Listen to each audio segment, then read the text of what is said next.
老哥，咱这是要干什么？瞧好了，哥给你打个样，你不得好死，有本事来啊！小崽子，尽管骂吧。我是来认亲的。认亲？来京城认亲的野种能排到山海关了。好了，别磨磨唧唧的，一刀下去就进宫享福了。慢着，你知不知道我爹是谁？在这京城，除了万岁爷和9000岁，还没人敢跟咱家这么说话。我倒要听听你爹是什么大人物。豁出去了，砍头也比当太监强。我爹叫魏四，我娘叫兰娘。我还以为是什么世家大族，搞半天是个大名都没有的泥腿子。我管你魏四魏五的，进了这扇门，天王老子来了也得挨一刀。完犊子，这下真成太监了。刚刚谁在喊魏四？刚刚谁在喊魏四？刘公公饶命，是这小子不知天高地厚，胡乱喊人，冲撞了您，奴才这就把他拖出去处理了。小子，魏四是你什么人？这位一看就是狠角色，不管了，赌一把。魏四是我爹，我娘叫兰娘，苏宁县人，我身上还有块玉佩，是我娘留给我的，叫我来京城找我爹。魏四、兰娘、苏宁县，全对上了啊！还愣着干嘛？瞎了眼的狗奴才，还不快给这位小爷松绑，掉一点皮星子，我拿你们脑袋当尿壶！姓魏，权势滔天，还可能是个太监。我乱认的这便宜爹，不会就是明末的土皇帝魏忠贤吧？兰娘，这是兰娘的玉佩，错不了。这眉眼简直和我当年一模一样。儿啊，爹这些年找你们找的好苦啊！你现在说这些有什么用？我娘她直到咽气的时候，都还等着你来找她。这些年我们母子俩受尽白眼，人人喊打的时候，你怎么不在？千错万错，都是我一个人错。儿啊，只要你愿意原谅爹，打我骂我都行，就算你要天上的星星，爹也给你拽下来。这还是那个杀人不眨眼的东厂厂工吗？还好我耳朵尖啊，不然脑袋就搬家了。文培啊，除了咱们府上的人，还有谁见过我儿？回厂公，还有净身房的李公公和他手底下2个小太监，看样子应该是不知道小爷的身份。帮他们再紧紧嘴巴。除了这3个，今天净身房所有的当值太监和侍卫也都处理了。今天的事，我不想在其他地方听到一点风声。是，属下告退。还好没露馅，不愧是闻名后世的大反派。几句话，10几个人没了。儿啊，以后在这京城没人可以欺负你，有爹给你撑腰，随便你横着走。万岁爷驾崩了。爹，信王上位后你怎么应对？坊间早就传闻你与信王不和，他上位后肯定会对你动手的。儿低声些，今时不同往日，信王已经是老皇烈了，现在应该称新皇。爹，你以为现在回头还来得及吗？这些年你害了多少东林党人？朝堂上的那些世家名流，个个恨不得生吞活剥了你。就算新皇对你有所忌惮，你觉得朝堂上那些酸文武服会放过你吗？等新皇登基，我就主动请辞，东厂的印赋我也全盘交出，只要能用这些东西换一条生路就行。爹，你可别糊涂，这时候放权，不是给自己捅一刀吗？朱由检刚登基，手里有权，他才不敢动你。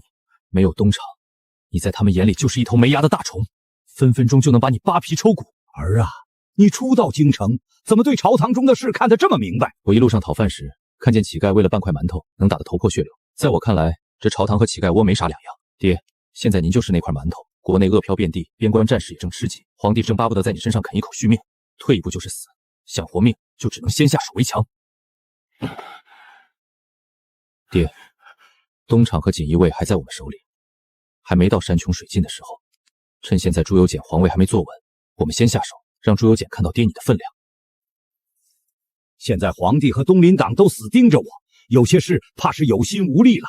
爹不必像之前一样上门抄家，只需要略施小计，那群老腐荣自己就会跳出来。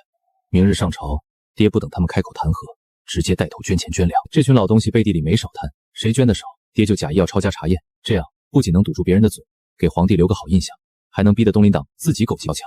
那要是他们一口咬定没钱怎么办？这时候真去抄家，先皇在世也保不住我。不是还有锦衣卫吗？那群老东西害怕爹鱼死网破，肯定会忍不住转移赃银，这时候派人盯紧了，一抓一个准。好，就按我儿说的办。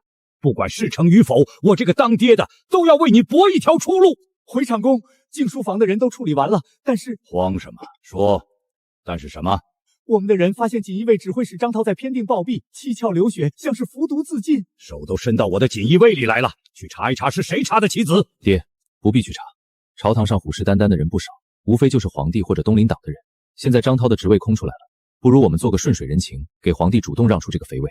朱由检最怕的就是爹权势滔天，不受他控制。现在他初登大阪，手边没有可用之人，我们主动放权，朱由检只会觉得我们识物之尽吐，反而对我们更有利。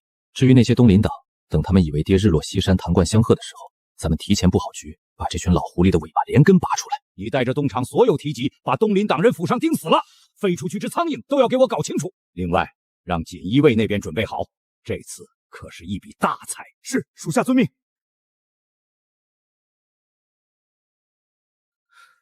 儿啊，这京城人多眼杂，我给你安排一个新名分，以后在外面你就是我新收的干孙，任凭谁也挑不出毛病。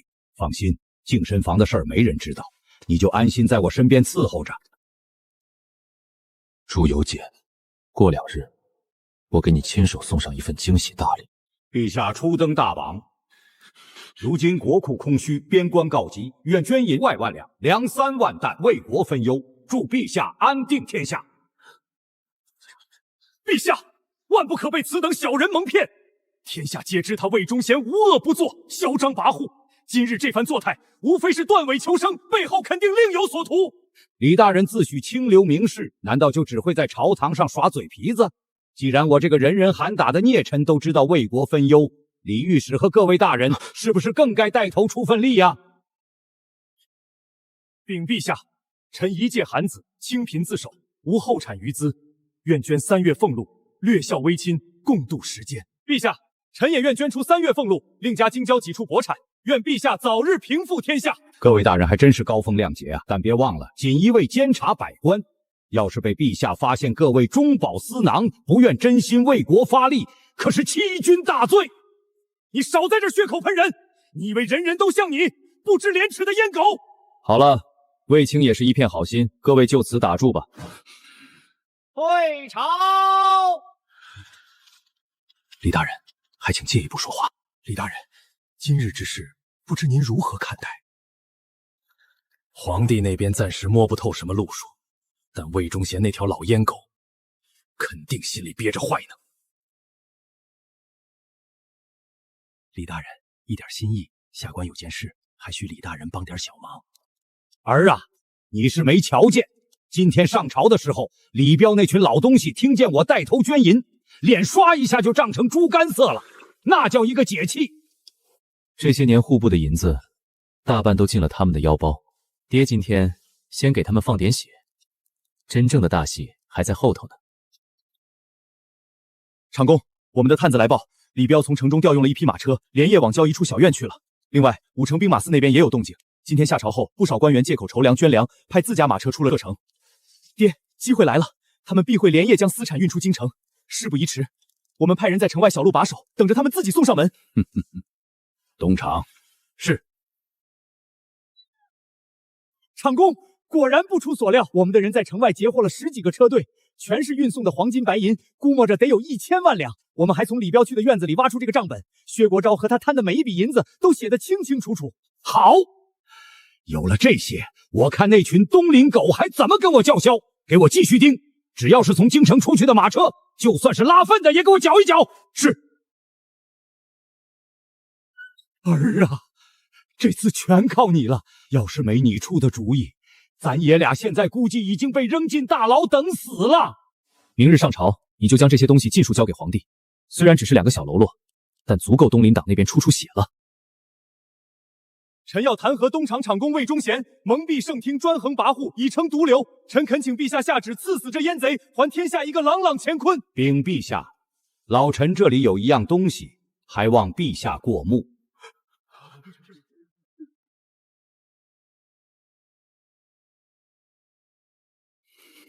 真是好得很啊！朕眼皮子底下居然养着你们一群吃里扒外的蛀虫！陛下不可听信一面之言，账本或可造假。魏忠贤一个阉人，他的话又怎能轻信？造假？那按李大人的意思，你帮薛国官转移赃款，还有这一箱箱真金白银，都是我凭空变出来的。要不你仔细看看，账本上盖的是谁的私印？薛大人不是天天标榜自己一心为公、粗茶淡饭吗？光马车上就搜出不下1000万两银子。薛大人这胃口可真不小啊！李大人不是总把两袖清风挂在嘴边吗？那天在朝堂上哭穷，就只肯捐3个月俸禄。怎么，城外那些银子宁肯烂在地里发霉，也不肯拿出来为国分忧？一把年纪了，还养7、8个妾室，李大人可真是老当益壮啊！这就是你口中的清流民士？这就是朕的清流栋梁啊！照这么下去，是不是哪天朕这个龙椅，你们也敢一起贪了？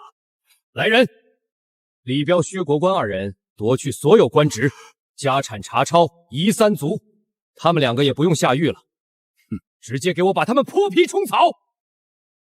陛下，所有查抄的银子都已经送到户部登记造册。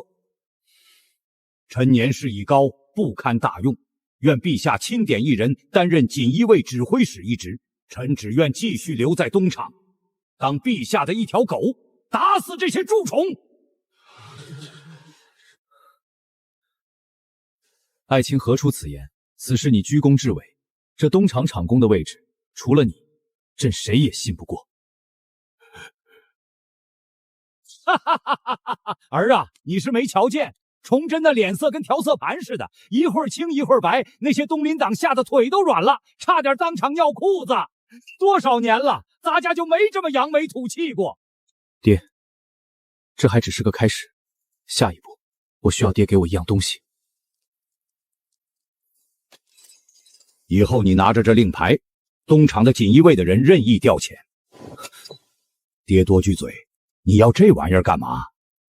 弄钱囤粮练兵，这京城就是个铁笼子，困在这儿早晚是死路一条。想活命，咱们就得有掀桌子的硬实力。长公，一叶皇后派人传话，要小爷亲自入宫一叙。儿别慌，爹派锦衣卫全程暗中盯着。半炷香，你要是还没出殿门，爹亲自闯宫接你回来。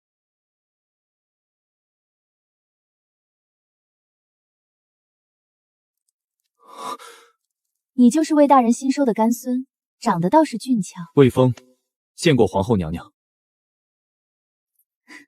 见了本宫竟敢不跪，魏大人就是这么教你规矩的？皇后娘娘有话不妨直说，这天寒地冻的，总不能是特意叫我来学规矩的吧？前几日宫里的李三刀和2个管事太监陈景了，魏忠贤说他们是半夜打水失足掉下去的，这话也就骗3岁小孩。你净身那天，我宫里的老太监亲眼看见刘文平冲进净身房，不出1刻钟就背着你出来了，前后不到半炷香，烧盆热水都不够。魏峰，你根本就没被淹，对吧？放心，这事儿会不会传出去，全看你识不识相。从今往后，你就是我爱在东厂的眼线，乖乖听我的话。等魏忠贤倒台，我不仅保你平安，就连他的位置你也未必坐不上。好大的胆子，犯下杀头的罪名，还敢对本宫不敬！娘娘可真是好兴致，自己都自身难保了，还有闲心替我操心后路。放肆！竟敢诓骗本宫！我是先帝正宫皇后，皇帝怎么可能对我下手？皇帝是什么性子，娘娘心里比谁都清楚。你不仅在后宫说一不绕，朝堂上一众东林党还把你当救命稻草。皇帝刚登基，就要被一个威风远足自己的皇嫂压一头。你猜他要是知道你想把手伸到东厂，会不会夜夜梦见你效仿武则天垂帘听政？皇帝最忌讳的就是有人分权，皇帝早对你严防死守了。不信你看看这宫里，还有几张你认识的熟面孔，早就被他偷偷换干净了。就算得罪皇帝，我也要除掉你们这些阉党逆贼！娘娘可真是深明大义啊，就是不知道太康伯府上下100多口人，有没有娘娘这份觉悟？这不可能！我爹怎么可能贪这么多银子？娘娘要是想告发，尽管去就是。我爹刚给皇帝弄来一大笔救命钱，你觉得皇帝知道这事是会杀了我爹，还是会觉得娘娘你的手伸得太长了。娘娘自己好好掂量掂量。说吧，你要什么？我要娘娘当我在宫里的眼睛，帮我挡掉一些不必要的麻烦。作为报酬，太康伯的烂摊子我们会帮你摆平，你们张家在江南的产业，我们也会照付一二。你要本宫和你们阉党同流合污，想都别想！娘娘想清楚，现在朝堂上除了我们，还有谁能真正办事？难道靠东林党那群只会耍嘴皮子的酸儒？只要娘娘肯配合，这皇后之位永远是你的。不仅后宫没人敢惹你，就连皇帝也得重新掂量你的分量。好，我答应帮你，但张家要是出半点差错，本宫立马把你们的丑事公之于众。咱家再等印查的功夫，要是还不放人，别怪咱家冒犯娘娘了。爹，这里不是说话的地方，我们先回去。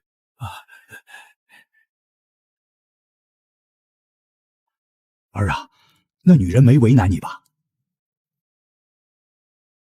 这么说，张嫣现在成咱们自己人了。这步棋走得太妙了，有张权给你打掩护，张家不会真帮着东林党对付咱们。皇帝那边有任何风吹草动，咱们也能第一时间知道。就是没想到张国建那老东西，看着闷不吭声的，背地里捞钱居然这么狠。爹，后宫那边暂时是稳住了，但朝堂上的事才刚刚开始。李彪和薛国官不过是马前卒，东林一派真正的根基还在江南那儿。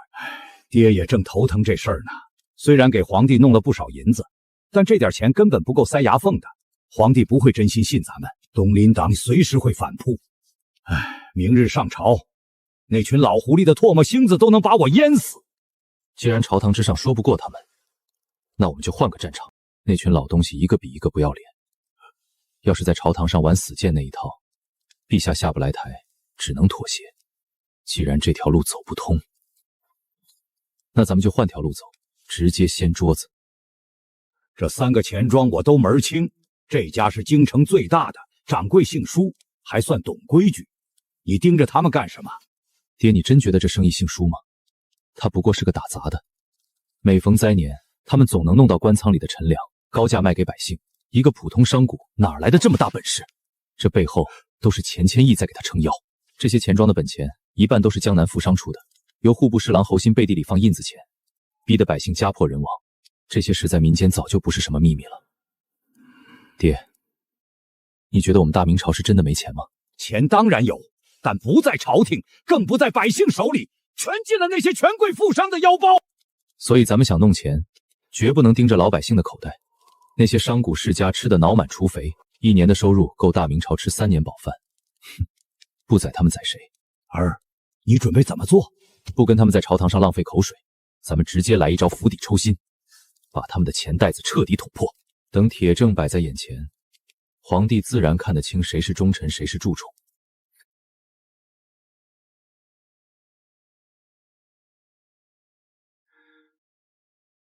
魏忠贤这阉狗简直疯了，居然想踩着咱们的脑袋给小皇帝献媚！木堂兄别慌，咱们的账本做得滴水不漏，就算皇帝亲自来查，也查不出半点毛病。不怕贼偷，就怕贼惦记。皇帝现在都快穷疯了，魏忠贤扳倒李彪和薛国官那2个蠢货，皇帝就像闻着肉味的饿狼，早晚得盯上咱们俩。无碍，明日我就安排国子监的学生游街请愿，把声势闹得越大越好。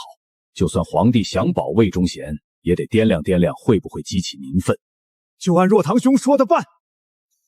这雪越下越大，粮价还能再往上翻几番，我回头就通知锁死，1粒米都不许放出去。等再过些日子，米价从3两涨到10两一袋，咱们不仅能填平这些年的窟窿，还能狠狠赚一笔。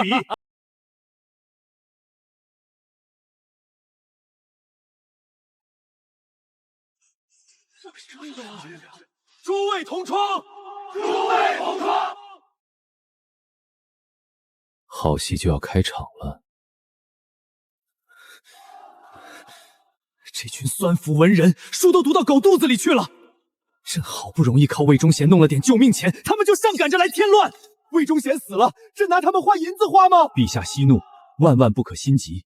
眼下最要紧的是妥善安置一众太学生，若是任由他们冻毙在外，激起士林哗变，那祸事可就大了。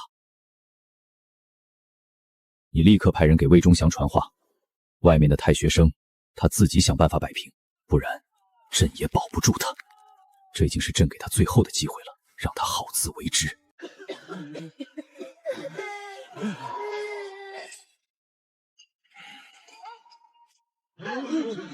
什么？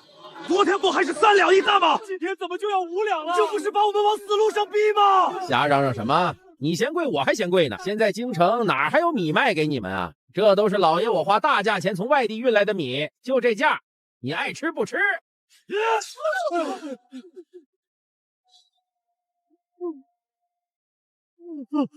杀人了！贱骨头！老爷我洒扫街道，他自己不知长眼撞上来，关我屁事儿！再不走，小心跟他一个下场。掌柜的，我们从边关来的，半年没发军饷，兄弟们饿了5天了。去，哪儿来的臭丘巴？不去和蛮子拼命，上我这儿来讨饭来了？我告诉你，管你边军里军的，5两一袋，没钱就赶紧滚！掌柜的，行好，我们都是给大明卖过命的，就算给口糠也行。我兄弟伤得重，就等着这口吃的活命了。不卖，一群吃干饭的废物，死在边关算了。赶紧走，别死我店门口了，还得搭棺材钱。你说谁吃干饭？我的兄弟都折在广明城了，就剩我们几个捡了条命回来。没有我们在前面杀敌，轮得到你在这儿过安生日子？还愣着干嘛？给我往死里打！大明的老少爷们儿，我们替朝廷流干了血，这群奸商连一口糠都不给吃，我们已经没有活路了。这是50两银子，事成之后我会再拿50两给你家人。大人放心，我心里有数。用我这条烂命换全家老小温饱，值了。真死了！天杀的，奸商打死抗金英雄了！横竖都是一样，不能再等了，大家一起！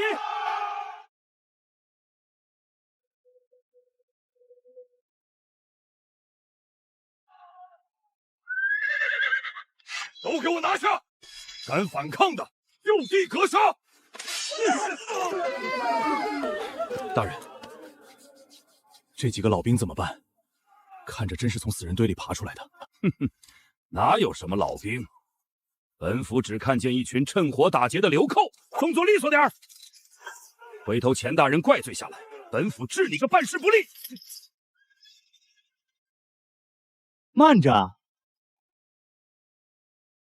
都给我住手！原来是刘公公，本府正在办案，拿了几个当街行凶的刁民，正要回去审呢。公公若是无事，劳烦让个路，改日请公公喝茶。办案，不知府尹大人办的是哪门子案？既然牵扯到边关将士，这事就该归南镇抚司和兵部审理。府尹大人这是要越俎代庖，还是不把皇帝放在眼里？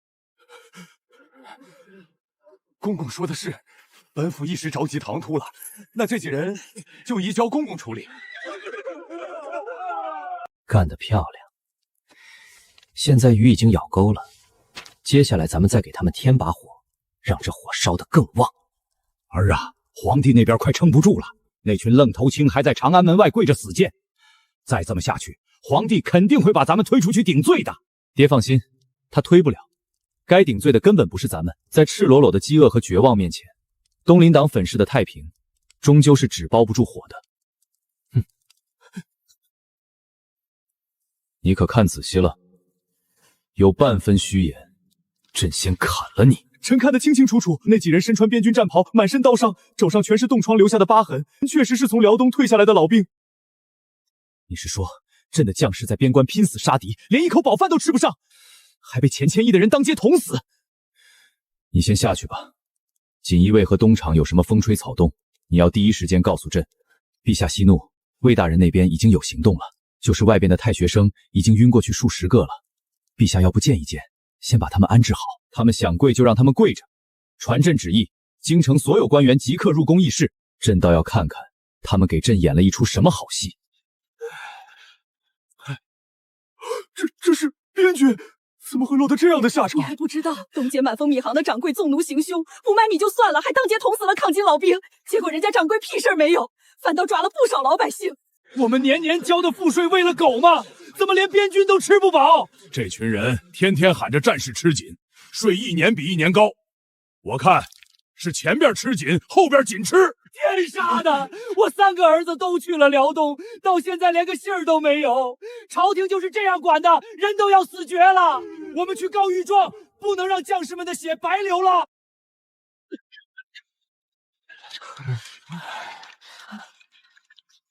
还在这啃树皮呢？城里都传开了，满丰米行藏着整整4万坛白米，人家就是捂着不卖。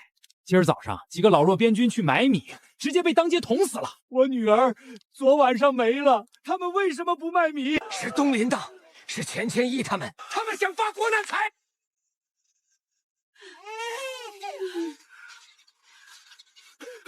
老爷，不好了，外边被人堵死了！不过是一群流民罢了。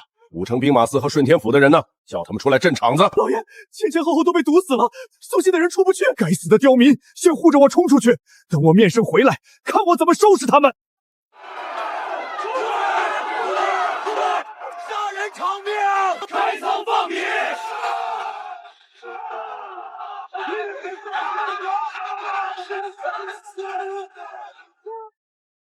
钱爱卿，你这是被狗撵了吗？怎么弄得如此狼狈不堪？陛下，臣要告发魏忠贤祸乱朝纲，意图谋反。那些太学生乃是我大明文脉，竟被魏忠贤逼得在外死谏，恳请陛下下旨将其革职查办。陛下，阉党作乱，天怒人怨。陛下今日不杀魏忠贤，微臣就以死明志，一头撞死在这殿内。恳请陛下诛杀逆贼，以平民愤。各位大人，这是要准备逼宫吗？阉狗住口！你欺君罔上，罔顾纲常，还有脸站在这儿？今日就是你们东厂走狗的死期！禀陛下，长安门外聚集了不少百姓，大喊着要告御状。带进来，此案朕亲审。陛下明鉴，老臣死不足惜，但大明都快被这些蛀虫掏空了。这几人都是从辽东退下来的将士，只因半年没发军饷，今日去买米不成，竟被米行的人当街打死一人。这是老臣搜集的米行账本，恳请陛下过目。陛下，这些将士在边关断了手脚，无粮无饷的，想去满丰米行讨一口米糠吃，没成想米行的掌柜一粒米不给，还指使家丁动刀子，让为国家流血的老兵横死当场。陛下，此贼血口喷人，这些人身份存疑，分明就是他找人假扮。陛下万万不可听信他的谗言。陛下，那老兵的尸体就在长安门外，兵部册子上也有几人姓名，陛下大可查验。钱大人，这米行的5成利，你拿的可真舒服啊！陛下，臣冤枉啊！这米行定是臣的族人打着我的名号开的，臣真的毫不知情。陛下，今日东街确有流民作乱，顺天府都已缉拿归案，这分明是魏忠贤的奸计，以此来栽赃陷害，蒙蔽圣听。哼，流民，侯大人真是好一张利口。京城哪里来的流民？天府抓的都是户部登记造册的百姓，只怕是耽误了钱大人赚银子，在牢里屈打成招了吧？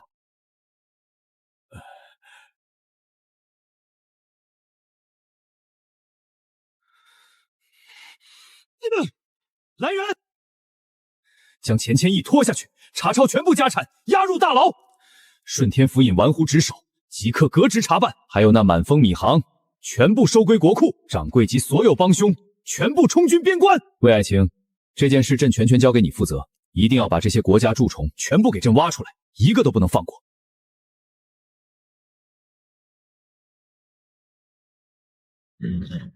儿啊，这次真是多亏了你。要不是咱们提前布好局，这次不死也得剥层皮。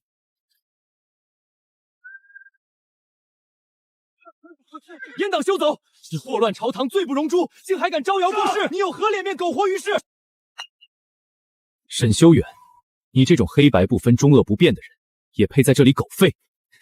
你自己好好看看，这就是你口中的清流钱谦益干的好事，把为国捐躯的将士当街逼死。你要是不信，自己去东街看看。那趟血还没干透呢！各位千万别动摇，这一切都是那个家伙的阴谋诡计。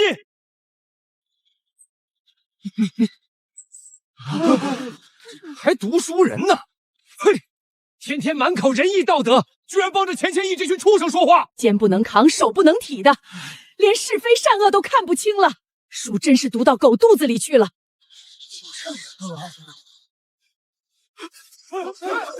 哎呦，我的儿啊，这下咱们可真发达了！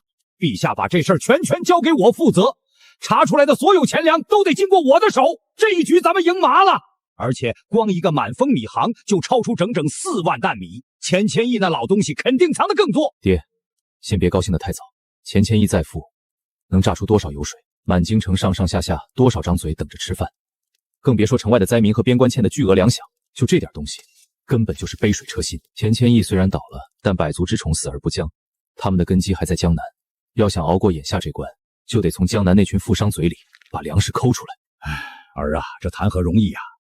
这京城早就漏成筛子了，江南那群富商精得跟猴似的，早就囤了大批粮食，就等着京城撑不住了高价抛售。这时候想让他们开仓放粮，就算把京城的家底都掏空了都不够。朝廷不急，我们急什么？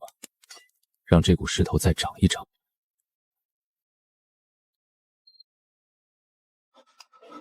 送到苏州聚贤钱庄，等着吧，好戏才刚刚开始。劳烦刘公公快马加鞭帮钱大人送信。不妥，儿啊，你脑子被冻成冰坨子了！这信要是送到江南富商手里，那就是给咱爷俩送催命符。京城粮道一断，这立马就成一座死城。粮道不断，怎么逼得皇帝和江南那群铁公鸡做决定？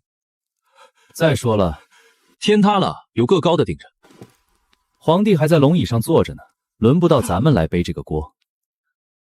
京城运河已经3天没见一艘粮船了。京师大仓空的能跑老鼠，通州大仓更是粒米不剩。你们平时一个个嘴皮子溜的能翻花，现在怎么全成哑巴了？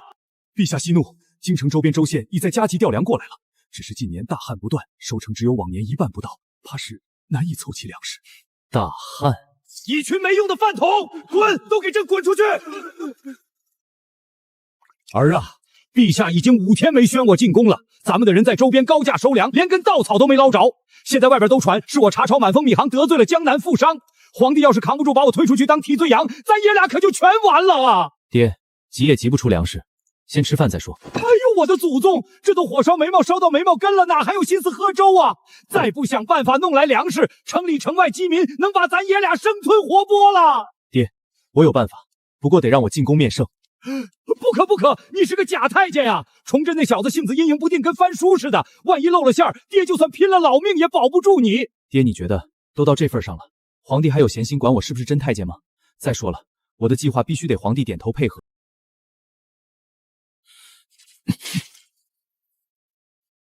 臣给陛下请安。魏爱卿这是唱的哪一出？特意来看朕的笑话是吧？万万不敢，臣是来献计的。献计？你还以为东厂抄家那套把戏好使啊？现在满朝都是弹劾你的折子，说你行事跋扈，得罪了江南商户，才把京城逼得没米下锅。我不找你算账，已经是看在往日情分上了，你还敢来献计？怎么想让朕把江南商户全抄了？陛下，臣有一计，不仅可以解决京城米荒，还能一劳永逸，彻底将江南的粮袋子攥在朝廷手里。你再说一遍！敢在朕面前大放厥词，你有几个脑袋够朕砍的？陛下，这小子不知天高地厚，还望恕罪。陛下贵为天子，难道甘愿被一介商贾威胁吗？江南富商敢如此行事，分明是没把陛下放在眼里。只要按我计划行事，1月之内，江南之米尽归京城，往后也不会再有富商掣肘。说下去，今日不论言语得失，朕不怪罪。陛下苦于想江南富商下手，可又怕师出无名，激起民愤。那如果说不是抄家，而是平叛呢？抄家还需证据，平叛只需要陛下您一道圣旨就够了。商人最是唯利是图，他们囤粮不卖，无非是想吸干大明最后一口血。但要是咱们故意放消息出去，说大明1分钱都拿不出来买粮，陛下猜这群铁公鸡会怎么做？到时候这群富商肯定以为玩脱了，他们肯定会想方设法把粮食北运，但不是给咱们，是送给关外的鞑子，换他们自己的一条狗命。他们敢！这群吃里扒外的东西！陛下息怒，咱们等的就是他们沉不住气的时候。只要在半路上把粮食截下来，一切就都在咱们掌控之中。若能神不知鬼不觉，便将罪责归于金兵侵扰；若是有败露，我们便可师出有名，对其加以惩戒。好，朕就给你这个机会。朕亲封你为东厂千户兼锦衣卫指挥副使，京城所有人马你都可以调动。但丑话说在前头，要是这事办砸了，你和魏忠贤自己提着脑袋来见朕，朕绝不留情。臣领旨。爹，事不宜迟，趁着江南粮商还在观望，我们得把消息散出去。刘公公，你拿着我的锦衣卫令牌，带人快马加鞭去苏州、扬州、杭州3地，把消息撒遍所有茶馆、酒楼、码头，逢人就说皇太极开春要大举出兵，京城已经朝不保夕了。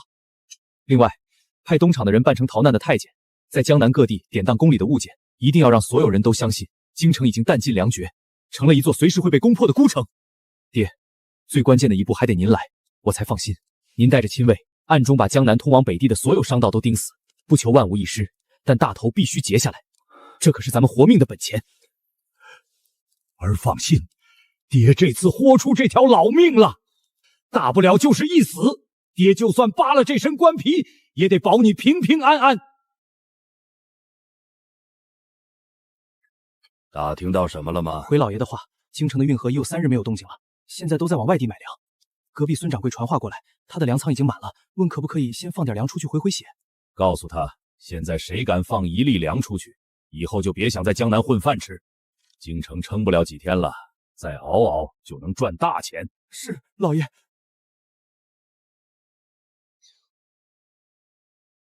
各位，近几日京城的动静，想必大家都清楚了吧？运河断粮整整6天，宫里的太监都跑到苏州、杭州典当御用物件了。崇祯那小皇帝估计在宫里急得直跳脚。可不是嘛！我今早刚收到苏州同行的信，说北边逃过来的人的流民个个面黄肌瘦，食不果腹。现在的皇城没粮没饷，就是个空壳子。小声点，这话要是传出去就完了。不过北边要粮的可不止崇祯那小皇帝，咱们库里堆的这些粮食，那可是能换锦绣前程的宝贝疙瘩。大明气数已尽，撑不过开春了。皇太极早就派密使联系过我，只要咱们把粮食悄悄送过去，新朝一建立，咱们都是从龙功臣，封官赐爵，良田豪宅，要啥有啥，不比在这给大明当牛做马强。周兄这话说到我心坎里了，我早就看明白了，大明烂到根里了，咱们几代家业可不能跟着陪葬。送粮过去，既能拿真金白银，还能换个世袭功名，这买卖稳赚不赔。可万一消息是假的呢？要是崇祯缓过劲儿来，或是魏忠贤故意放风设套，咱们的运粮队被截住，那可是诛九族的大罪啊！假不了，那些典当宫里东西的太监是真的，运河断粮是真的，京城里饿殍遍地，百姓易子而食也是真的。崇祯现在没粮没钱，就是秋后的蚂蚱蹦跶不了几天了。周兄说的对，这事儿能干。咱们分批偷偷运粮，专走偏僻小路，避开官府和东厂的耳目，神不知鬼不觉。好，我库里压着25000吨精米，今晚就按家丁装车，先送5000担过去探探路，看看皇太极那边够不够意思。运粮商。老爷，杭州郑家已经开始动了，昨夜装车近3000只粮食，走小路出了城。我也干，3万当小麦，烂在库里，不如换个世代富贵。就算失败，他皇太极也总不能亏待咱们这些送粮的功臣。干了，都这时候了，总不能还指望着皇帝来收粮食，赚谁的钱不是赚？说不定还能博个官身出来。好，既然大家这么都一条心，那我就拔在前头。第一，此事居密，对外半个字都不能漏，就说北调粮赈灾，绝不能露半点马脚。第二，千万别贪多，每批最多5000担，分走3条不同的小路，分散风险，免得被一锅端。放心，我嘴最严，这事儿要是从我这儿漏出去，不用官府动手，我自己提头来见各位。咱们现在都是一条绳上的蚂蚱，一荣俱荣，一损俱损，谁也不会傻到自毁前程。我这就回去安排人手备车，今晚子时第1批粮准时出发，走城西那条小路，保准安全。那就提前祝各位一路顺利，富贵加身。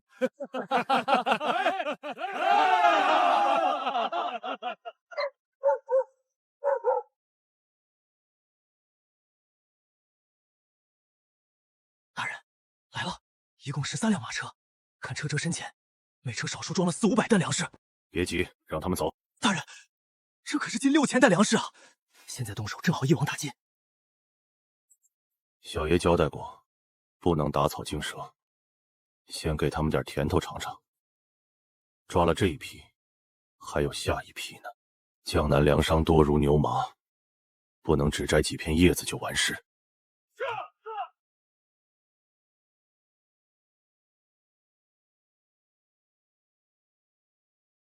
爹，鱼儿已经上钩了，接下来我还需要您出面放出点消息。儿你尽管说，爹我听你的。派东厂的人散播3条消息：第一，京城危急，崇祯下旨3日后封锁所有北行道路，沿途派重兵把守。第二，皇帝派爹您亲率提级南下强征粮草，已经有3家小粮商被抄家了。第三，皇太极那边暂时不收粮，说要等更多粮食凑齐再交易。儿啊，你这招太绝了，这是要把他们往绝路上逼，让他们狗急跳墙啊！他们现在怕的不是咱们，是怕粮送不出去，功名换不来。咱把交易的路堵死，他们一急肯定会铤而走险。到那时候，才是咱们收网的最佳时机。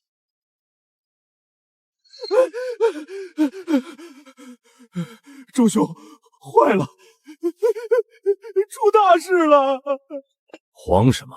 天塌不下来，慢慢说。是运粮的队伍出问题了吗？第一批粮已经运到了，但回来路过京城的时候，我们打听到风声，这大明朝的天真要变了。刚收到消息，崇祯的小皇帝急疯了，说京城危在旦夕，3日后要封死所有北行道路，3里1岗，全是他的亲信把守，挨个盘查。还有魏忠贤的老东西带着东厂人马南下了，听说已经抄了3家粮商，人头都挂在城门口示众了。当真？消息可靠？千真万确，是咱们安插在官府里的人拼死传出来的，绝对错不了。这还不算最糟的，更要命的是，北边密使说，皇太极那边暂时不收粮了，要等更多粮食凑齐才肯交易。说咱们现在送这点粮，是在给皇帝拖延时间。封路，不收粮，这怎么可能？怎么偏偏赶在这个节骨眼上？周兄，现在怎么办啊？咱们第2批粮刚出发，还没到边境呢。要是真封了路，粮送不出去又拉不回来，这么多粮食烂在手里，咱们家底全赔光了。而且魏忠贤南下，要是查到咱们头上，那可是灭门的大祸啊！怕有什么用？事到如今，早就没有回头路走了。周兄的意思是，现在离封路还有3天，咱们连夜把所有粮食都集结起来，今晚就出发。不走小路了，直接走官道，趁着封路前冲过去。不行不行，那不是自投罗网吗？太冒险了。冒险？现在不这么干，就是死路一条。只有冲过去，把粮送到皇太极手里，咱们才有活路。王兄，你库里也有几万担粮食，难道想眼睁睁看着他们烂掉，看着全家老小跟着掉脑袋吗？好，周兄，横竖都是赌一把，我跟你干。这才对。事不宜迟，咱们立刻召集所有粮商，连夜装车，3更天准时出发。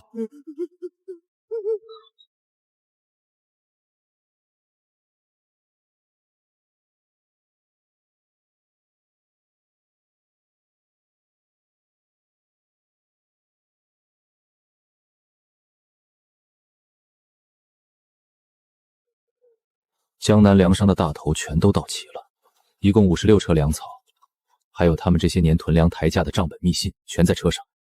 果然是狗急跳墙了，不急着动手，等他们全部进入包围圈，再一网打尽，一个活口都别放跑。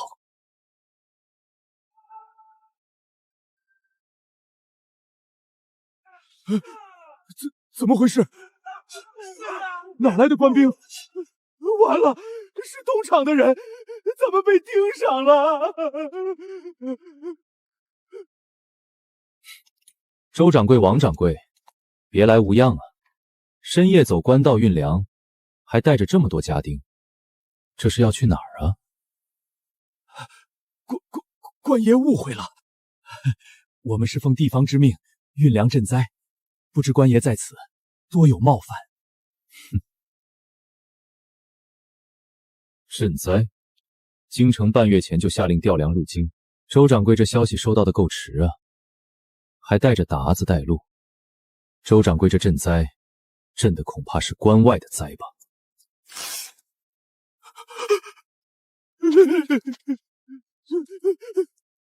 大人饶命，都是周掌柜的主意，我是被他胁迫的。你胡说，明明是你自愿入伙。吵什么吵？到了诏狱，有的是时间让你们慢慢掰扯。来人，把人全部拿下。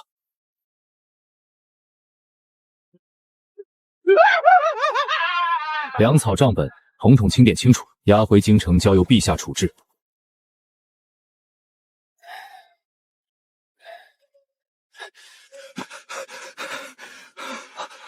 怎么样？有消息了吗？老爷，我们的人跟到通州就被拦住了，周掌柜他们到现在也没有消息。怎么会这么巧？不对劲儿，这肯定是出事了。老爷，那咱们的粮食怎么办？要不要赶紧藏起来？藏得住吗？锦衣卫和东厂那群人的鼻子比狗还灵，你就是把粮食藏进祖坟里，他们都能给你刨出来。事到如今，只有一条路可走，把粮食全部送到京城，说不定还能捡回一条命，挽回点损失。老爷，送过去。咱们好不容易囤的粮，不交出去，等着被抄家灭门吗？现在把粮送过去，还算是雪中送炭。皇帝总不能当着全天下人的面卸磨杀驴吧？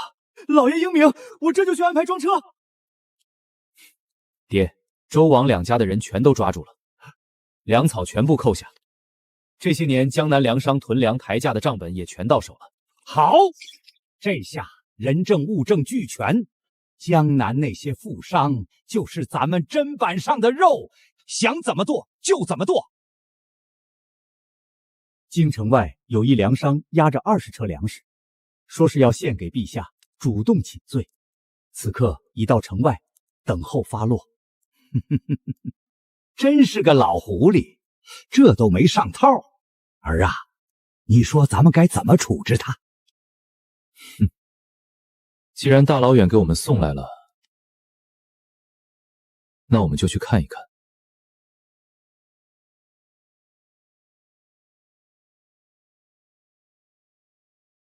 小爷饶命，9000岁饶命！草民有罪，一时糊涂，被人蛊惑，才动了歪心思，绝无通敌之心呐！赵掌柜好大的本事啊！发国难财，竟还敢暗通鞑子，还跪在这儿干嘛？自个儿回家洗干净脖子等着吧。草民知错，草民愿将所有粮食献给朝廷，只求小爷9000岁开恩，帮草民美言几句，饶草民全家性命。赵掌柜倒是识时务，只是你以为献了粮，这事儿就过去了？小爷要什么都可以，只要饶草民一命，草民什么都愿意做。你这条狗命留着还算有点用，就派你出面帮朝廷对接江南所有粮商，采买粮食。小爷放心，草民一定办好。江南粮城都给草民面子，保证把粮食都收上来。别急，我还没说价格呢，1文钱1担，多1分都不行。1文钱一担。小爷，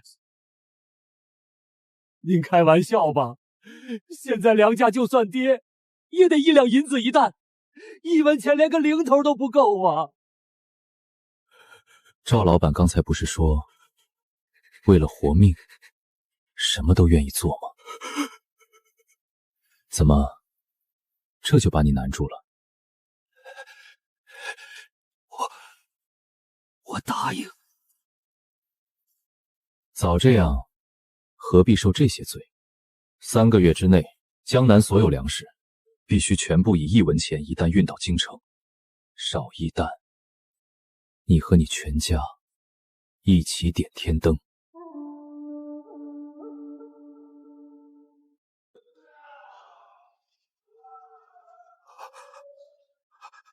1文钱，我一辈子的心血，我攒下的家业全没了。臣参见陛下。免了，江南之事可都办好了。回陛下，江南一众粮商暗通外敌，哄抬粮价，罪证确凿。江南所有粮食现已尽数收归朝廷，正陆续运往京城。臣从这些富商家里还查抄出白银600万两，另有大小船只1000余艘，已全部送往户部统计。好得很！这群奸商吸着大明的血发国难财，还敢通敌叛国，简直罪该万死！还有这群阁老，天天跟朕哭穷，不是要缩减驿站，就是要裁撤边军。我大明的血肉，全为了这群不知廉耻的豺狼！传朕旨意，所有涉事江南粮商，无论主从，一律处死，家产查抄充公。遵旨。魏峰，朕就问你一句话，你能为朕弄来多少银子？只要有陛下撑腰，国库里面永远都会有用不完的银子。好，不愧是朕的吉星。魏峰，你此次立下大功，一举清除江南毒瘤，解决京城粮荒，安定民心，功不可没。朕将锦衣卫指挥使的位子交给你，加太子少保，赐良田1000亩，府邸1座。另外，这些蛀虫的族田私产，朕不方便下手，你和魏忠贤看着办。往后朝堂上下谁的手敢伸过界，你尽管去查抄。臣谢陛下隆恩。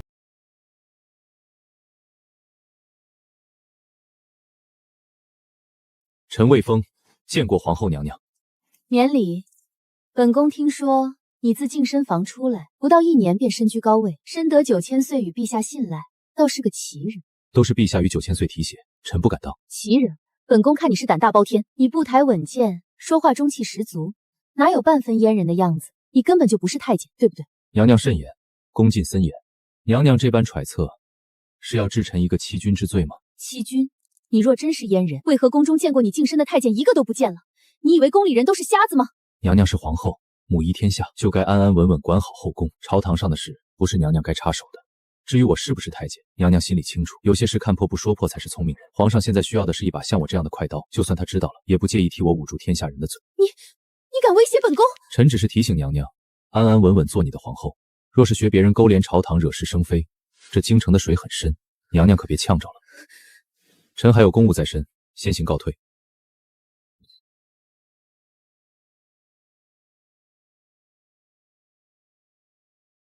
娘娘，这是我查出的周皇后安插在慈心宫的眼线，以后娘娘的宫殿，我挑几位得力的锦衣卫守着，娘娘大可放心。是叫锦衣卫盯着我吧？说吧，想要我干什么？娘娘是个聪明人，应该知道自己如今的处境。东林党把您当急行物，皇帝表面对您尊敬，心里恨不得除之而后怪。除了我，娘娘没有别的选择。我要娘娘成为我在后宫的眼睛和耳朵，皇帝的喜怒哀乐，后宫的风吹草动，都要及时告诉我。就这些？就这些。娘娘放心，我魏峰说到做到。娘娘的位子稳如泰山，谁也别想动。至于那些东林党，等我彻底掌握锦衣卫和东厂，谁想动娘娘，都得先问问我手里的刀答不答应。儿啊，你瞧瞧，江南这群蛀虫被连根拔起。虽说皇帝拿了大头，剩下的银子也够咱俩花一辈子了。崇祯现在得靠着咱们，东林党也蔫了，这关咱们算是彻底闯过去了。怎么，不高兴？还是觉得爹做的不够好？爹，现在高兴还太早了，这只是暂时安稳，真正的麻烦还在后头。真正的麻烦还在后头。哦，你说谁？东林党已经成了秋后的蚂蚱，蹦跶不了几天了。江南也拿下了，还有谁能跟咱们作对？手握重兵，镇守边关的袁崇焕，还有关外虎视眈眈，随时要南下的皇太极。袁崇焕一个武将罢了，说到底没钱没粮，就是皇帝的一条狗，他还敢反投后金不成？至于皇太极，离开春还早着呢。关外那些蛮子，估计现在冻得嗷嗷叫，一时半会儿打不过来。爹，你只看到眼前，没看到长远。他一旦起了异心，或者被崇祯猜忌，咱们在京城根基在后，也架不住边关兵变。如今咱们内乱不断，国库空虚，皇太极巴不得咱们内斗。等咱们耗得差不多了，他再挥师南下。爹可别忘了，边军还欠着半年的军饷呢。这样的军队怎么跟敌军拼杀？到时候整个大明就是他的囊中之物。这个冬天他熬过去了，估计开春就会马踏中原。所以咱们更得给自己留条后路，手里有兵，才真的能站稳脚跟。咱们在京城有东厂锦衣卫在手还不够吗？儿啊，组建私军那可是铁板钉钉的死罪，一旦走漏风声，崇祯第一个就办咱们。所以不能在京城练，得去个远地方，名正言顺的离开，让人挑不出错。爹，你上奏说自己年老体衰，恳请告老还乡，去凤阳看守皇陵。守皇陵那不是养老等死吗？明面上是告老守陵，暗地里凤阳离京城108000里，山高皇帝远，正好干咱们想干的事。凤阳流民多，又有铁矿，咱们到了那里，打着守陵屯田的名义，收容流民，招募铁匠，悄悄打造兵器，操练兵马，建一支真正属于咱们自己的私军。儿放心，这事包在爹身上。爹，您放心，我要让朝堂上这群披着人皮的畜生明白，笔杆子永远干不过刀把子。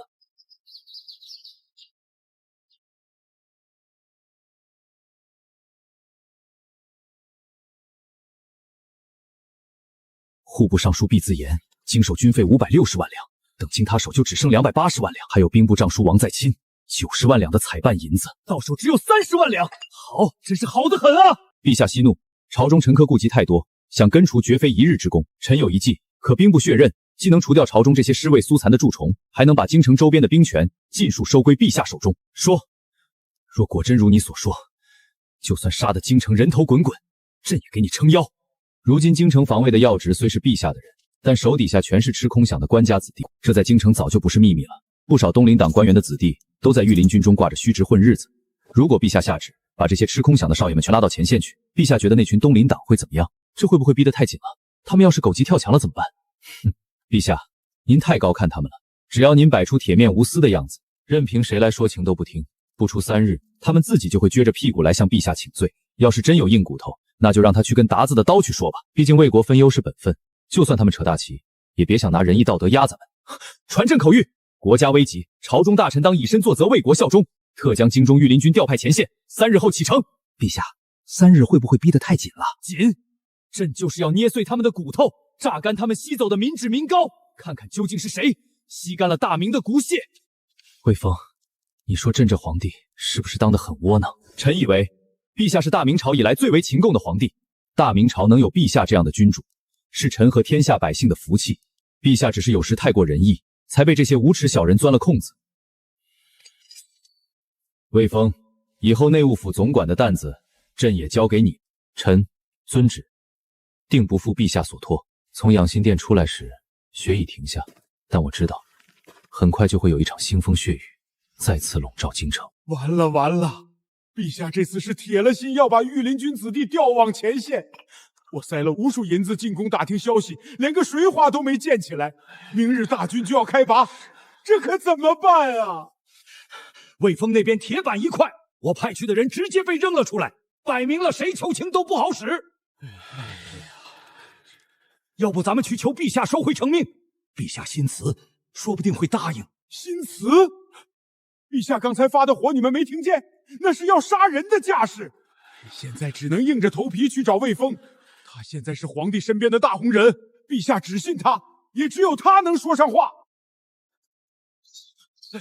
魏大人，求魏大人高抬贵手，我等一时糊涂，绝无二心呐！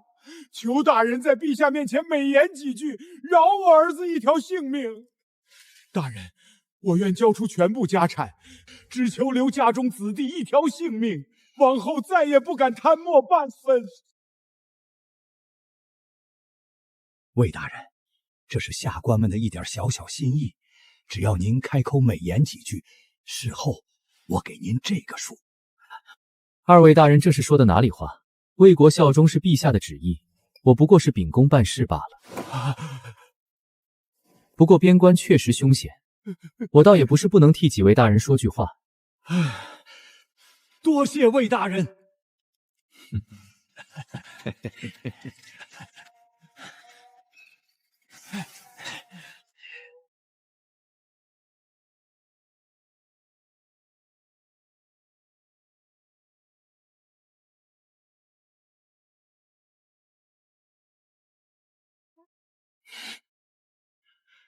圣旨到，户部尚书毕自言即刻入宫面圣。朕听说，诸位的子弟在御林军中任职，好像不太想为国出力啊。陛下，臣知错了，求陛下从轻发落。臣愿辞官归乡，从此不问政事。陛下，臣年老体衰，恳请带着族人告老还乡，还望陛下成全。辞官？现在才想起辞官，晚了，早干什么去了？朕登基以来，对尔等委以重任，信任有加，可你们呢？结党营私，祸乱朝纲，把大明江山当成了你们敛财的钱袋子。你们现在说辞官，是想带着赃银回老家继续做富家翁？莫不是把朕当傻子耍不成？陛下饶命，臣一时糊涂，罪该万死，只求陛下念及旧情，留臣一条性命。一时糊涂，贪墨几百万两军饷也是一时糊涂，害死无数边关将士，饿死万千百姓也是一时糊涂。陛下，这是从几位大人府上找出的证据，每一笔银子都记得清清楚楚。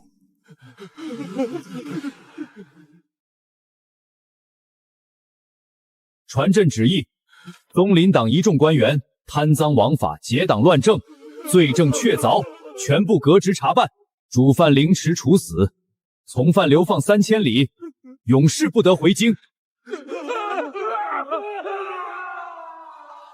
儿啊，你这一手真是绝了！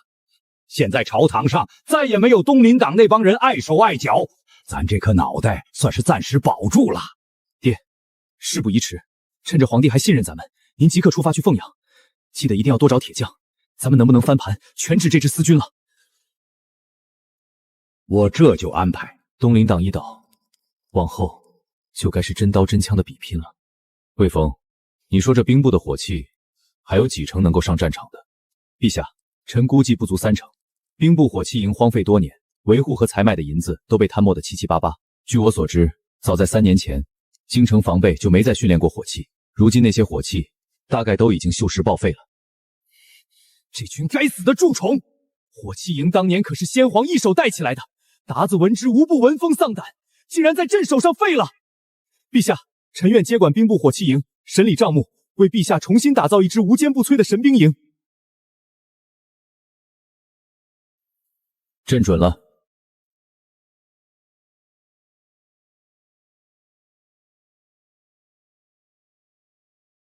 鸟冲、三眼冲，还有红衣大炮、虎蹲炮这些攻城破阵的利器，兵部这些人真是暴殄天物。有这些东西，鞑子再多咱们也不怕。既然要造，那我们就造最好的。这些枪打不足还行，要是对上重甲骑兵，就有些不够看了。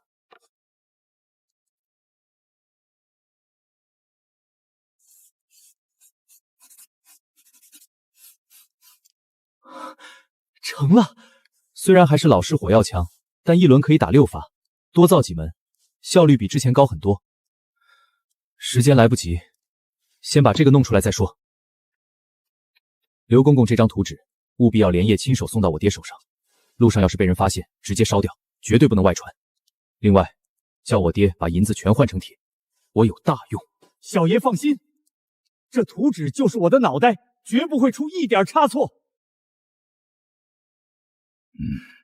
来人，告诉铁匠营，从今天开始，一刻都不许停，按照图纸上的样子给我造。谁要是偷奸耍滑，咱家亲手剁了他。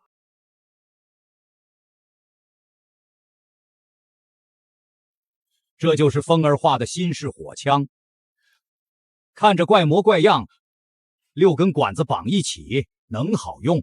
长工，图纸是小爷亲手画的，将士们连夜赶工，说是能一次打6发，比老式鸟弄强太多。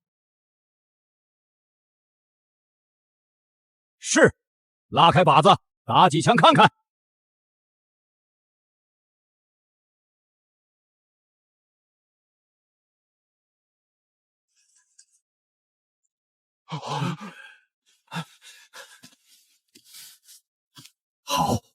好东西，这威力比鸟铳强10倍都不止。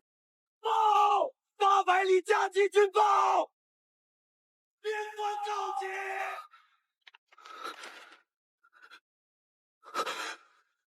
真的绕到蒙古，挥师南下了。皇太极亲率满洲8旗，联合蒙古10万大军挥师南下，现已逼近冀州，竟是危在旦夕。主公可有良策呀？陛下不必惊慌，皇太极此举看似声势浩大，实则外强中干。他孤军深入中原，战线拉得这么长，光是10万大军的粮草补给就够他头疼的了。魏爱卿继续说，现在虽快开春，但地里还没有收成。皇太极此时南下，估计就是想试探虚实。咱们只要跟他耗着，他供应不起10万大军的粮草，自然会退兵。臣不才，愿领监军一职，为陛下分忧。陛下，魏大人忠勇无双，胆识过人，兼兵一职，非魏大人莫属。京师存亡在此一举，魏大人愿以身赴险，实乃大明之幸。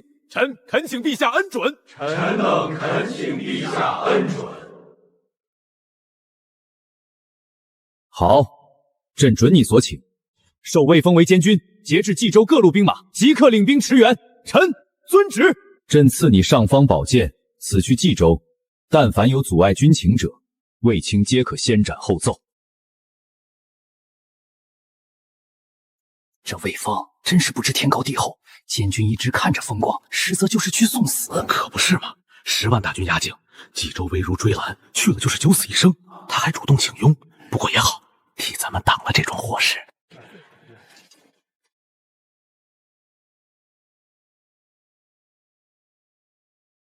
刘公公，告诉我爹，该准备动身了。小爷，人手是不是太少了？咱们拢共才5000人，对面可是10万大军呢。咱们有新式火器，不用拿人命去填。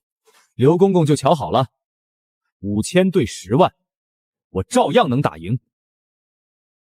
大人，前线急报，冀州城外顺义密云平谷已破，10万大军就在冀州城5里外。袁崇焕带着关宁铁骑撤了。小爷，冀州已是孤城，恐怕连3日都难以撑住，我们还要去吗？不慌，我早料到会有这一天。袁崇焕不走，我还不敢安心去冀州呢。这军功他不要，那我就不客气的收下了。公公这是来了兴致，到我们军营里赏景来了，还是准备用脑袋去挡鞑子的盾牌呀？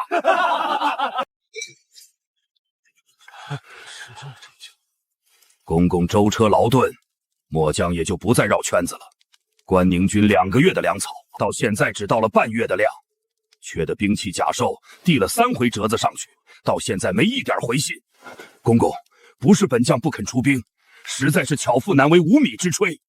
末将就算再有本事，也不能让兄弟们饿着肚子打仗不是。公公带句话回去，要想关宁军出战，粮草军饷一样都少不得，否则否则如何？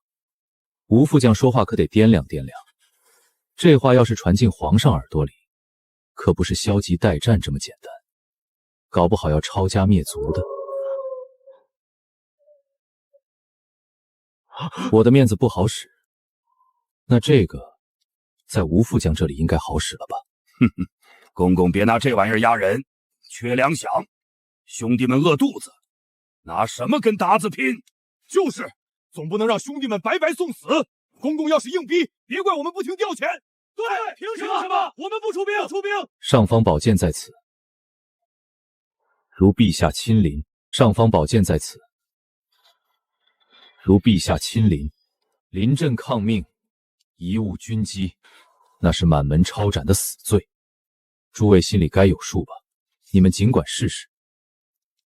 今日不出兵，明日敌军破城，你们要么当逃兵被朝廷追杀，要么当汉奸遗臭万年。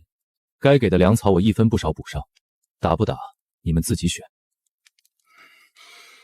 好，我可以出兵，但只守不攻，绝不出城死战。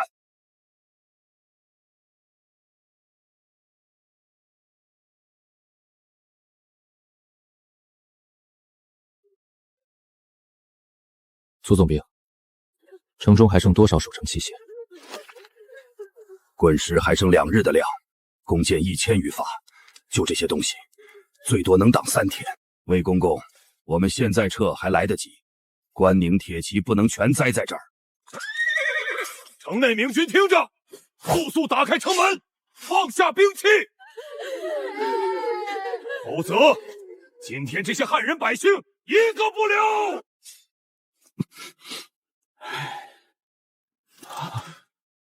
达子根本没人性，从来不管百姓死活。开城门咱们全得死，可不开，总不能眼睁睁看着这些百姓被砍了呀。民国的兵，本贝勒只要粮草，不识相。等我亲自进城，人畜不留。所有人给我盯在城墙上，敢退一步的，以叛军论处，全家抽斩。斩杀一个达子，赏银10两。上面的人，你们的箭射不远，你们的枪打不穿，连自己的百姓都守不住，不如早早开门。来人，把东西抬上来。来人，把东西抬上来。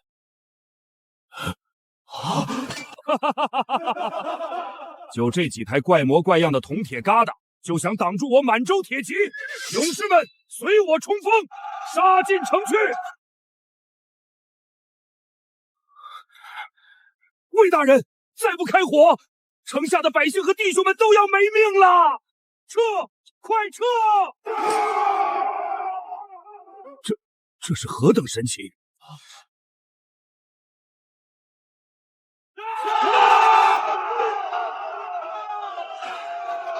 魏大人，这简直是神兵天降啊！300重甲骑兵一轮就没了一半，刚才那个叫嚣的贝勒，直接被打成筛子了。小胜而已，皇太极不会善罢甘休，明日必有猛攻。传令下去，全军严加戒备。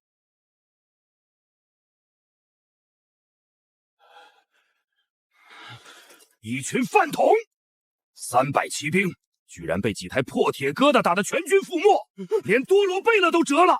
大汗，明军那火器威力惊人，射速极快，我军骑兵根本冲不进身。我10万大军还攻不下一座小小的冀州城。明日全军出击，踏平冀州，鸡犬不留。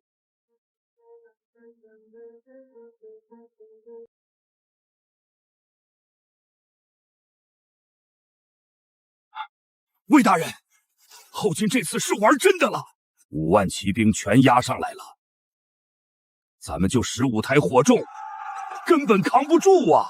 别急，援兵该到。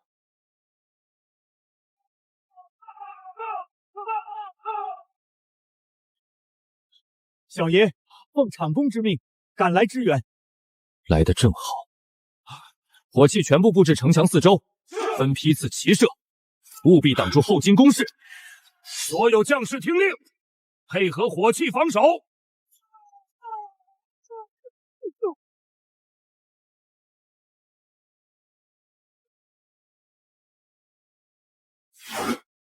这到底是什么鬼东西？明军威武，魏大人威武！胜了，还是大胜！3000后金骑兵全灭！传令下去，死守城池，派斥候死死盯着他们。我要让皇太极知道，中原不是他想来就来，想走就走的后花园。这不是明君之福，还只听从魏峰一个人的话，莫不是私君？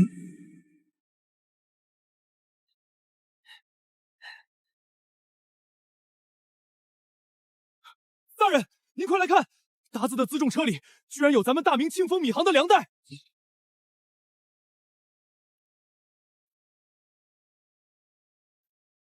庆丰米行，这个米行，那不是周皇后娘家的买卖吗？苏州到处都是他们的粮庄，怎么会跑到敌军的辎重车里？小爷，钱谦益倒台后，他不少余党躲在江南，会不会是他们和周家勾结，给达子送粮？何止是勾结，这是赤裸裸的通敌卖国！难怪敌军恢复得这么快，还敢大举南下。原来是有人在背后喂粮，此事关系重大，容不得半点马虎。刘公公，把这些粮袋全部收好，叫手底下的人仔细搜，账本应该也在这些人身上。动作要快，半点不许遗漏。是。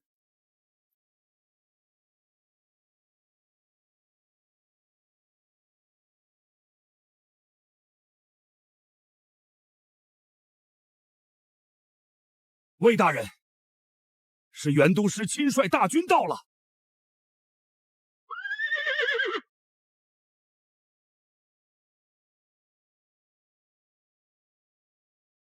魏公公，你一个阉人，不过是奉旨来监军的，居然敢私自调兵，擅自开战，你可知罪？末将奉旨节制冀州兵马，率军御敌，何来私自调动一说？末将奉旨节制冀州兵马，率军御敌，何来私自调动一说？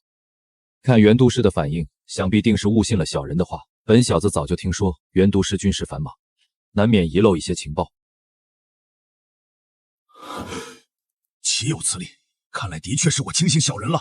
此事本都确实不知情，今日贸然前来问罪，实属不该。都师明事理。魏大人，老夫惭愧。袁都师，皇太极还有8万大军盯着呢，我们齐心协力，定让贼子有去无回。魏大人放心，我知道分寸。周皇后、江南余党，连袁崇焕都卷进来了，这张大网是时候慢慢收了。魏大人，城里的粮草只够撑3天了，弓箭滚石也快用光了。皇太极8万大军要是再攻，我们根本顶不住。援兵和粮草至少还要10天才能到。现在冀州就是座孤城，死守就是等死的。皇太极8万大军要是再攻，我们根本顶不住。援兵和粮草至少还要10天才能到。既然死守是死，那我们就主动出击。皇太极的粮草也没多到哪儿去，他8万大军长途奔袭，蒲节解线拉得老长，而且里面还有好几万蒙古兵，他们跟后金本来就不是一条心，正好可以分化瓦解。主动出击，我们只有2万余人，连打个照面都费劲，更别说分化他们了。我带1000精锐骑兵出城，绕到敌军后方，寻机挑拨蒙古部与后金的关系，再找一处险地设伏，引皇太极主力来攻。袁都司，你和祖藏兵留守城池，加固城防，死守3日。3日之内，我必破局。魏大人，太危险了，敌军后方戒备森严，1000人无异于羊入虎口。啊，这是……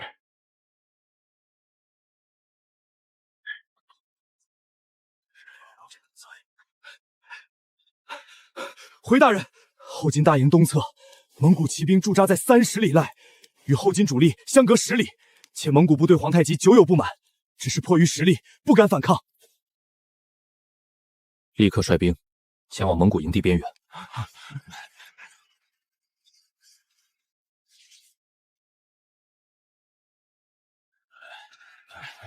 皇太极早就说了，攻打冀州的时候，让你们蒙古兵当炮灰送死，粮草全留给八旗子弟。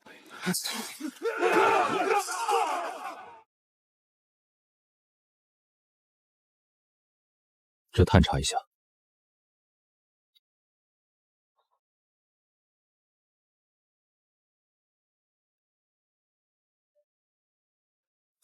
回大人，找到合适的设伏之地了，在冀州城西北50里处，此谷两侧是百丈悬崖，谷底狭窄，仅容数骑并行。谷口朝南，背阴处积雪深城，尚未解冻，骑兵冲锋极易陷足。谷后仅有一条窄路，易守难攻，是设伏的绝佳之处。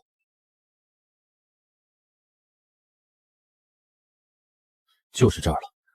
我们就在这里设伏，佯装败退，把皇太极的主力引进山谷。两侧悬崖埋伏火铳手和弓箭手，谷堵挖陷坑，让弟兄们把所有水囊都倒在山谷后面的路上，等结冰了再用雪盖住，保证他们踩上去就打滑。是。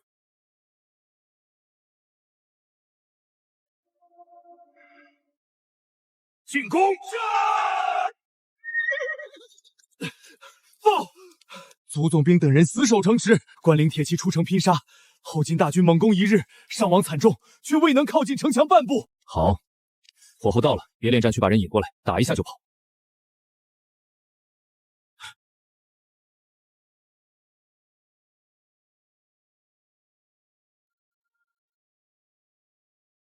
魏风小儿，今天我非把你碎尸万段不可！全军加速，冲进山谷，把这股明军全宰了！大汗，这地形不利于骑兵，贸然追击恐怕有诈呀！管不了那么多了，大军出征数月，寸功未立，再不砍几个明军，我怎么让手底下的人服气？今天必须吃下这股明军！冲！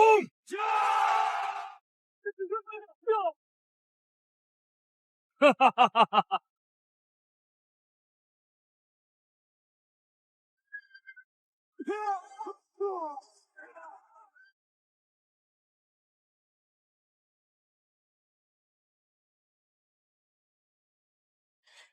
开火！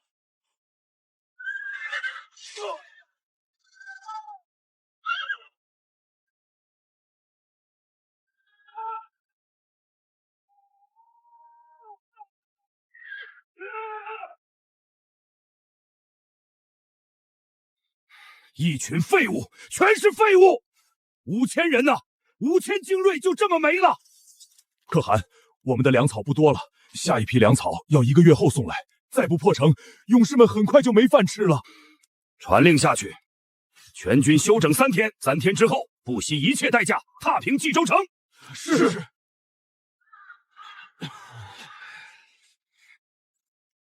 魏大人，城中粮草仅顾1日，火药也只剩少量，火铳损坏大半。若皇太极日后再攻，我们不急，算日子应该也快到了。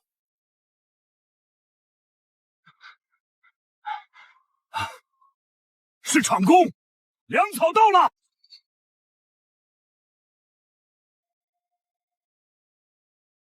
我的儿可把你苦坏了，粮草、火药、新式火铳，爹全给你带来了，足够你撑3个月的。爹，您来的太是时候了，再晚1天，冀州就真的弹尽粮绝了。苏重兵，转告袁都使，让将士们日夜巡逻，不准卸甲。皇太极吃了这么大的亏，肯定会疯狂反扑，很快就会再来。是。把辽东老营的东西尽数调来。魏风小儿，这3门红色大炮足够把你的乌龟壳掀个底朝天，今日必轰碎城墙，将你碎尸万段。魏大人，我们的城墙扛不住几轮，外城必破，这可怎么办？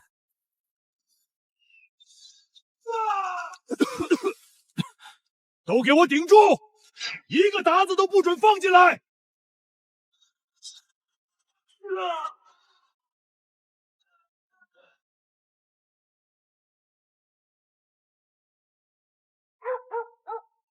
魏大人，你要是再想不出办法，我就带着关宁回先走了。这几天损失太大，冀州城根本没必要再守了。是啊，魏大人，我们已经守了这么多天，也算对得起朝廷了。不能走，一旦让皇太极跑了，这场仗不知道要打到什么时候。他现在也是孤注一掷，只要我们撑过这一次，皇太极至少10年不敢再南下。这城我们守不住，他皇太极也守不住。他想要，那就给他好了。您的意思是弃城而逃？您的意思是弃城而逃？不是弃城，是空城。皇太极急着要粮草补给，咱们全给他搬走，给他一座空壳，耗死他。好主意！鞑子不善夜战，我这就把粮草兵器全搬空，1粒米都不给他留。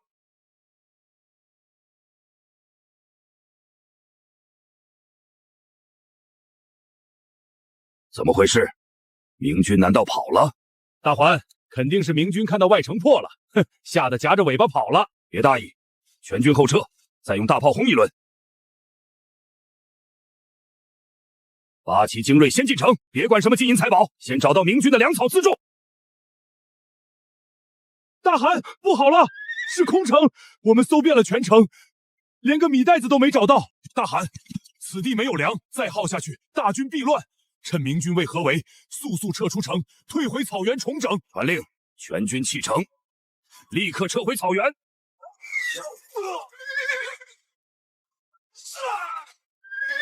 有埋伏，往城里退。魏大人，皇太极真被我们困住了，冀州外墙都碎了，火铳直接能打到城里。咱们什么时候攻坑，把皇太极抓活的？不打，兔子急了还咬人呢。真把皇太极逼急了，跟我们鱼死网破不值当。让弟兄们把伙房搬到城墙外，让皇太极好好看看咱们吃的是什么。魏大人，咱们日日喝酒吃肉，城里鞑子饿得眼冒绿光，我看他们撑不了几天了。饿到极点，他们自然会狗急跳墙。再耗下去，我的草原儿郎都要活活饿死在这里。把所有盔甲辎重全丢下，轻装连夜突围，撤回草原。大汗，连盔甲都丢了，怎么突围啊？留得青山在，不怕没柴烧。什么都别管了，先活着出去再说。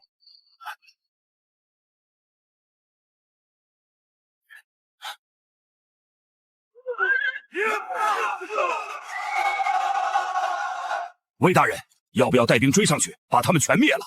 穷寇莫追，10年之内，别想再南下了。全军凯旋！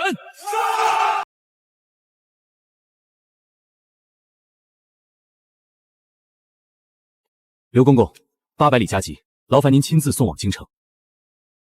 你这捷报里写了啥呀？这么着急？就2件事儿。第一，冀州大捷，皇太极10年内别想南下。第二，把这庆丰米行的事告诉陛下，让他问问周皇后，他家生意做这么大，给朝廷交过税吗？皇太极的麻烦暂时解决了，要是不找点新事做，朱由检恐怕就要卸磨杀驴了。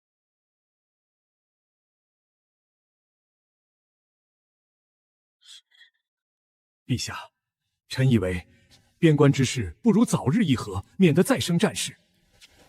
不如割让冀州以北3县，换皇太极退兵，等咱们兵强马厚了，再收复失地不迟。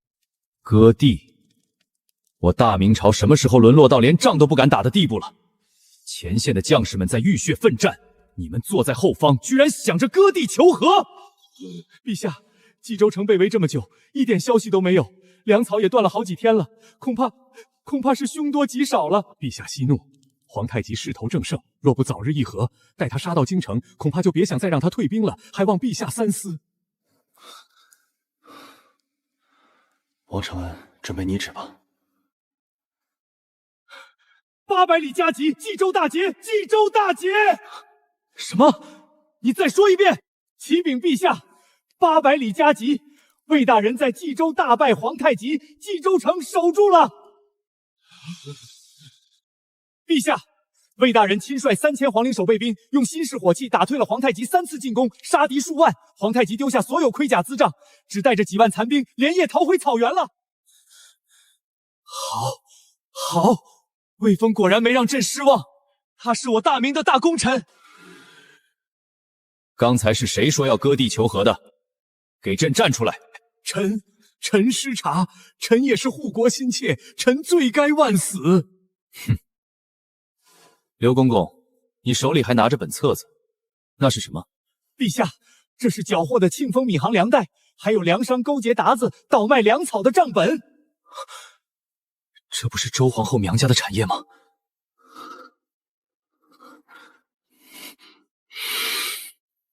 陛下明鉴，这事跟臣没关系啊，一定是有人栽赃陷害。无关，这上面清清楚楚写着，连你分了几厘钱都记得一清二楚，你还敢说无关？周皇后的娘家，还有东林党这帮蛀虫，居然通敌卖国，吸我大明的血，去为外敌的兵。传朕旨意，查抄庆丰米行，捉拿周氏全族，其余涉案人员，等魏峰回国之后一并查办。听说魏公关用火器打跑了10万鞑子，简直是大明100年难遇的战神啊！这满朝文武，还不如魏国公公一个太监有种。听说鞑子刚出兵，就有当官的跑去求皇上，要割地赔款呢。陛下，魏峰一个阉人，居然拥兵自重，还私设火器营，这是想从前朝的权官谋逆造反啊！那依诸位的意思，下次皇太极再来，朕派你们去前线打仗，可好？陛下莫要被魏风蒙蔽，他一个阉人，从不习武，如何能带兵大破10万大军？臣以为最多不过几千残兵罢了。魏风这是好大喜功，虚报战功，骗陛下封赏。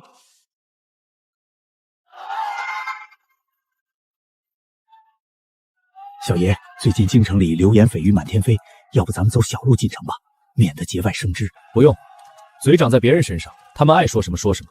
等把战功甩在他们脸上，比什么都管用。传令，东厂提骑列队，押解俘虏，献俘入城。那是达子的战马，没想到我这辈子还有机会亲眼看到。呸！看见那个人了吗？前几年他来出使大明，在大街上纵马踩伤了好多百姓，多亏了魏大人，这畜生也有今天。臣魏风幸不辱命，大破后金10万大军，擒获敌修降将数百人。今日押上朝堂，指认通敌卖国的叛贼。魏风，你一个阉人，居然敢押着敌俗上殿，这是藐视朝纲，意图谋反吗？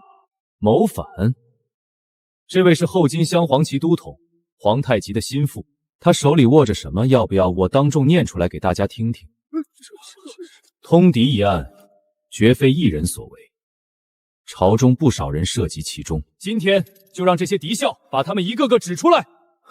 说吧，都有谁？户部尚书毕自前、兵部侍郎王在晋、御史张维，都曾派人联络过我，许诺粮草军械，求我大金破城后保他们富贵。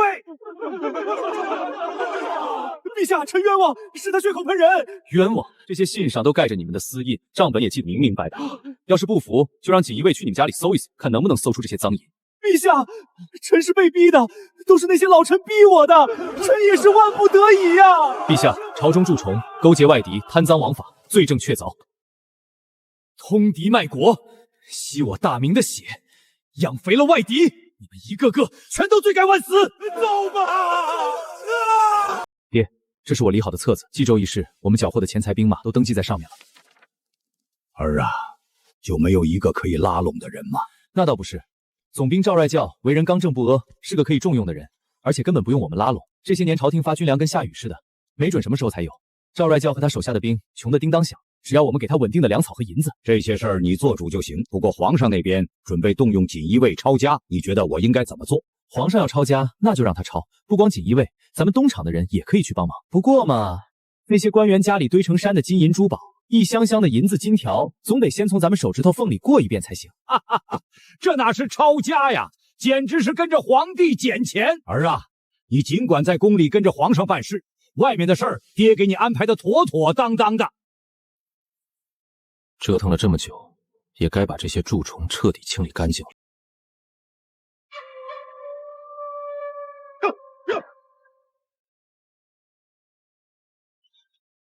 奉旨查抄，开门！我可是朝廷命官，你们敢动我，我要见皇上！哼，还以为自己是大人呢。都给我搜！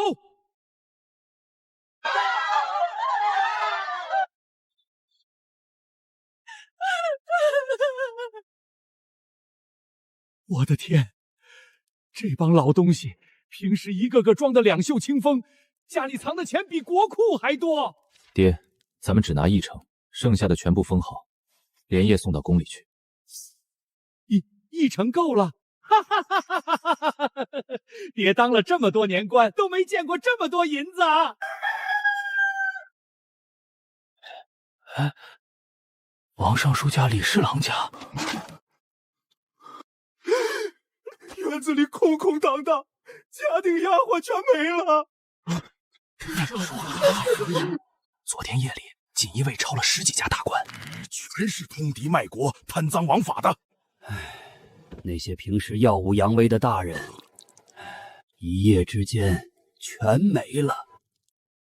卫青啊，一夜之间就把京城的蛀虫连根拔起了，朕真是多亏有你这位肱骨之臣啊！为国除奸，分内之事。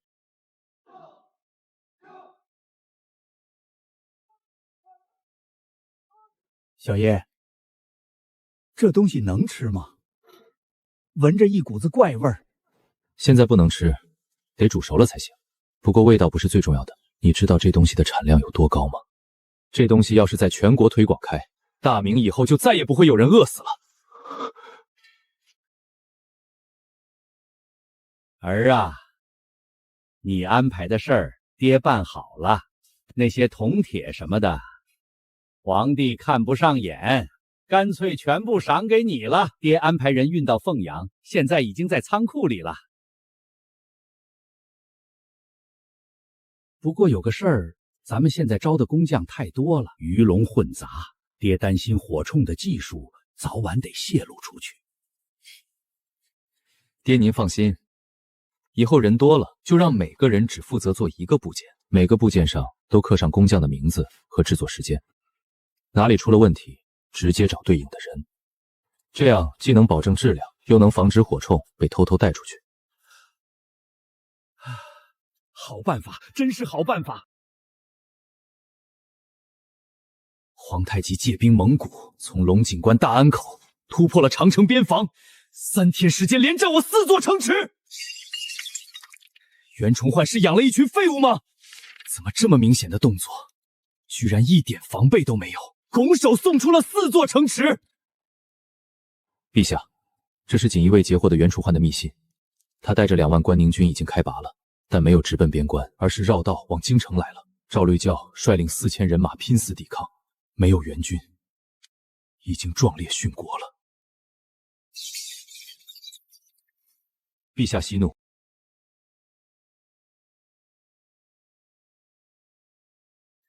这袁崇焕还有脸要求进城休整？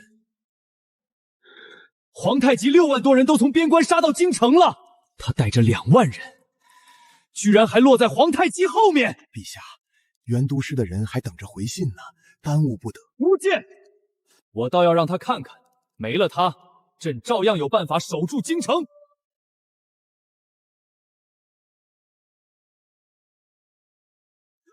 小爷终于来了，所有的火铳和火炮都在这里了，还有一批弹药正在路上，厂工亲自在送，半日时间就能到。所有火炮全部架在城楼上，炮口朝下。第一波用实心弹，等前排的骑兵倒下了，再用开花弹打后面的步兵。刘公公，这火铳营我就交给你指挥了，不管敌人扑上来多少，你只管指挥将士们开火就行。小爷放心。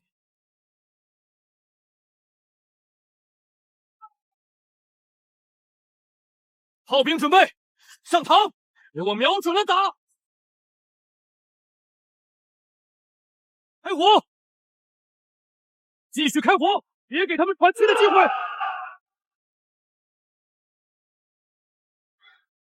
报！大汗，不好了！我们的增援部队遭到袭击，对方用的是火炮和火铳，大军全军覆没了！火铳？肯定是魏峰那小子，我说怎么京城城楼上没看见他？传令，大军掉头，明军主力在通州，杀回去！小爷，皇太极亲率主力来了，足足有5、6万人。上次他10万大军不也被我打跑了？魏峰小儿，知道我大兵压境，还敢绕到我背后？今日通州就是你的葬身之地，踏平通州！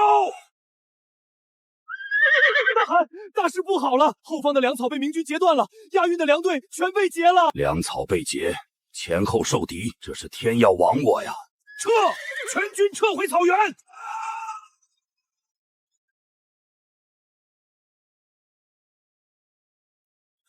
陛下，臣救驾来迟，罪该万死。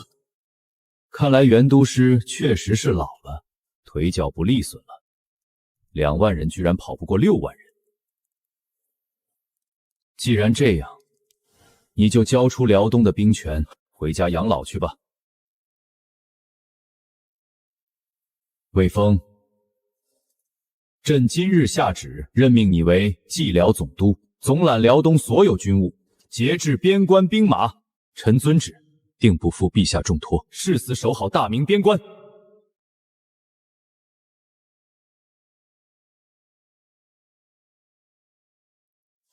陛下，臣有一计，可解燃眉之急，救百万灾民。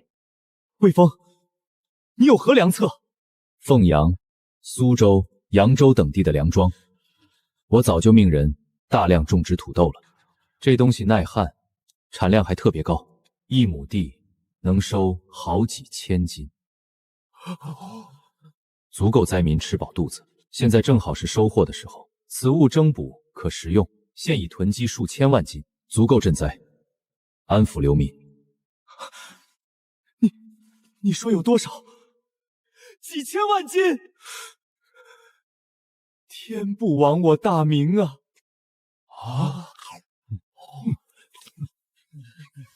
魏峰，真没想到，小小的土豆竟救了我大明100万灾民。若无此物，今年大旱必生大乱。若无此物，今年大旱必生大乱。陛下，民以食为天，只要百姓有饭吃，大明的根基就稳。魏峰，你真是我大明的栋梁，以后需要多少人力物力，户部全力支持。另外，朕打算把安阳公主许配给你。就你那点小把戏，还想瞒过朕？不过只要卫青忠心为国，朕就当什么都不知道。魏峰，朕跟你说句实话，你是朕用过的最好用的一把刀，但也是朕最害怕的一把刀。刀会不会伤人，关键看用刀的人，要是用力太猛，难免会伤到自己。哈哈哈哈哈哈！